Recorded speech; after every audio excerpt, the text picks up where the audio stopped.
Courses వెనక్కి వెళ్ళి అనేసి.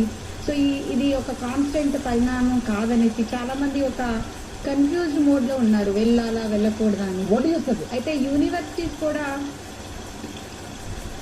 యూనివర్సిటీస్ కూడా ఆన్లైన్ పెట్టాలా ఆఫ్లైన్ పెట్టాలా అనే ఒక సందర్భంలో ఉన్నప్పుడు నిన్న ఒక మీటింగ్ జరిగింది ఆల్ యూనివర్సిటీ వైస్ ఛాన్సలర్స్కి. ఆ మీటింగ్లో ఎవరైతే ఇండియాకి వస్తారో వాళ్ళందరికీ ఆన్లైన్, ఎవరైతే అక్కడ ఉంటారో వాళ్ళందరికీ ఆఫ్లైన్ అనేది వాళ్ళకి చెప్పడం జరిగింది.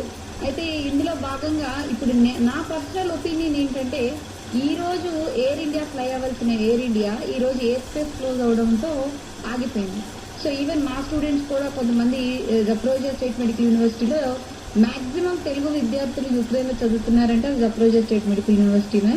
సో ఈ యూనివర్సిటీ నుంచి సుమారుగా 20 నుంచి 25 మంది ఈరోజు ట్రావెల్ చేయవలసిన వాళ్ళు ఉన్నారు ఎయిర్ ఇండియాలో. కానీ ఎయిర్ ఇండియా ఈరోజు క్యాన్సిల్ అయింది, ఎయిర్ స్పేస్ కూడా క్లోజ్ అవ్వడంతో. సో అక్కడున్న గవర్నమెంట్ అథారిటీస్ అందరూ మాకు ఇచ్చిన సందేశం ఏంటంటే, మీరు మీ యూనివర్సిటీస్లో మీరు సురక్షితంగా ఉన్నారు, మీ యూనివర్సిటీస్లోనే ఉండండి, మేము ఫర్దర్ ఇన్స్ట్రక్షన్స్ ఇచ్చే వరకు పిల్లల్ని ఇప్పుడు ట్రావెల్ మీద మీరు పెట్టద్దు అనేసి ఒక ఆదేశం ఇవ్వడం జరిగింది. అండ్ ఇంకొకటి ఏంటంటే, పిల్లలకి కరెక్ట్గా నిన్నే ఇన్ఫర్మేషన్ అవ్వడంతో 25,000 మంది